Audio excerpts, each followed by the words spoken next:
Would you vote for Conor McGregor? Well, that cage fighter. No way, Jose. He's nothing but a thug. So no votes for Conor McGregor? No. You wouldn't get my vote. Will you guys vote for Conor McGregor? No. Why not? Just he's a bit mad. And would you guys vote for Conor McGregor? No, No, why not? I just don't like him. Would you vote for Conor McGregor? Certainly not. Would you vote for Conor McGregor? Would I vote? Oh no. Vote for Conor McGregor? Definitely not. And why not?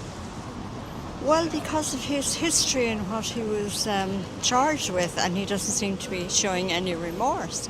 And he does not speak for the people of Ireland. Nick Shirley asked folks in Ireland who they would vote for. Meanwhile, stateside. Taking over the podium. Ireland and America, we are siblings.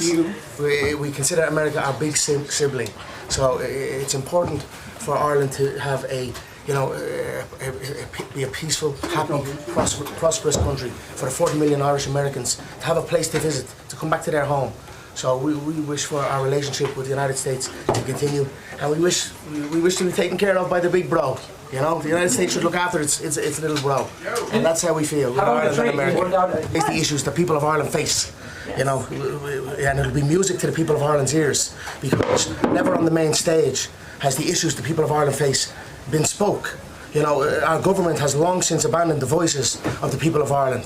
And it's high time that America is made aware of what is going on in Ireland.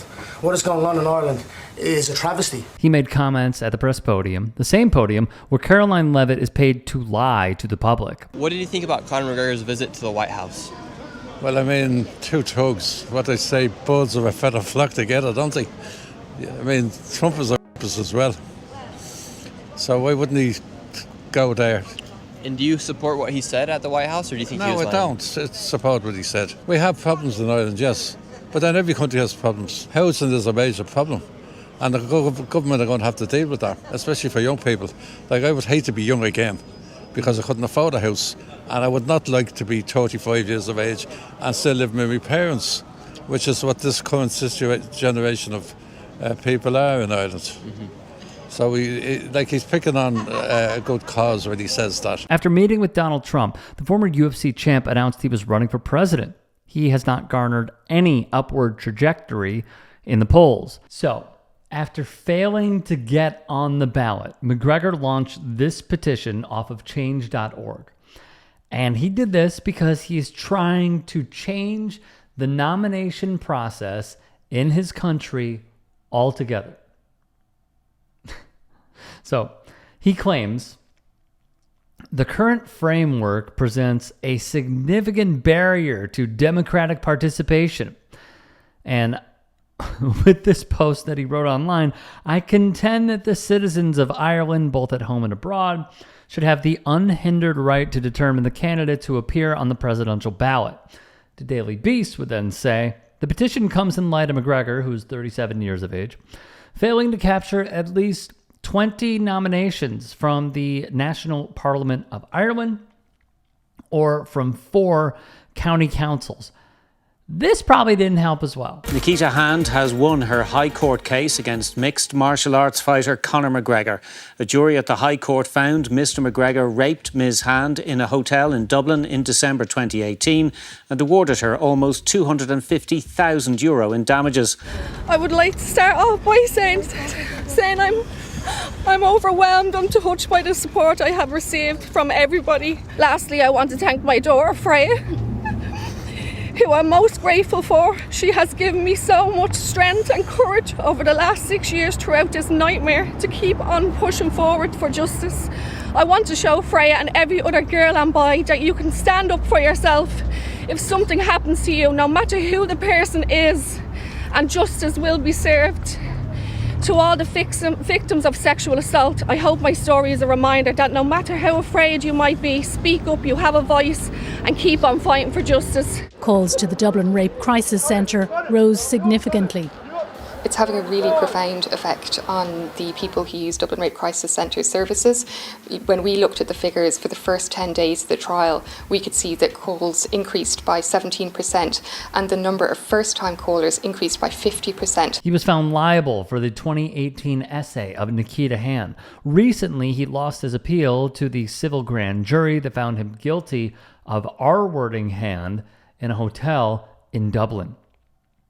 Dr. Umar Al-Qadri, chair of the Irish Muslim Peace and Integration Council, would write on Twitter, Conor McGregor launching a petition to run for president while ignoring the basic constitutional requirements is not bold, it is delusional. He genuinely seems to believe that Americans and fans abroad signing an online form will somehow override Ireland's democratic process. That's not how Irish political system works. The presidency is meant to embody the best of Ireland. Decency, integrity, respect for all, especially for women, and personal autonomy. McGregor's history reflects the opposite. He does not represent Irish values, he undermines them. He is not Ireland's hope, he is Ireland's shame. Well, that is a takedown, my friends. That is a takedown. So, on top of this, just a few months back after that debacle in the Oval Office with Donald Trump and at the press lectern where Caroline Leavitt stands to address the media each day, there was some polling that came out, right? And would you like to guess what his number was? It was low. It wasn't zero. Don't think it was zero. It wasn't 1 or 2, but it was low. Okay. I was honestly surprised how high it was. It was 7%. He was polling at 7%. So, what I think is pretty important here is that the Irish people and Irish politicians rejected this form of nationalism. They rejected this form of extremism. Because what he was trying to do, as we are seeing the rise of the far right, and as we know very well, throughout the years in politics, the United States and the way that they go will sometimes dictate how other countries go. And when you're seeing this far right rise throughout the world, it is awesome to see a country reject it so vehemently. Brazil did it. France barely did. Ireland is doing so by saying Conor McGregor has no place in politics. And considering that he is practically a washed up 37-year-old who has a lot of time on his hands, in my view, this will not be the last time we see him. He's going to come back bolder and with a bigger vengeance, because that is what he tries to do. All that the Irish citizens have to do is channel their inner Dustin Poirier and Khabib Nurmagomedov and defeat him.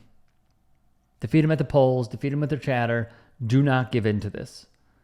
Because what he is trying to do is stoke the flames of extremism by bringing out the worst ills in society, much like we know around here. Fend it off. Do not let this man gain any more power than he already has being a celebrity.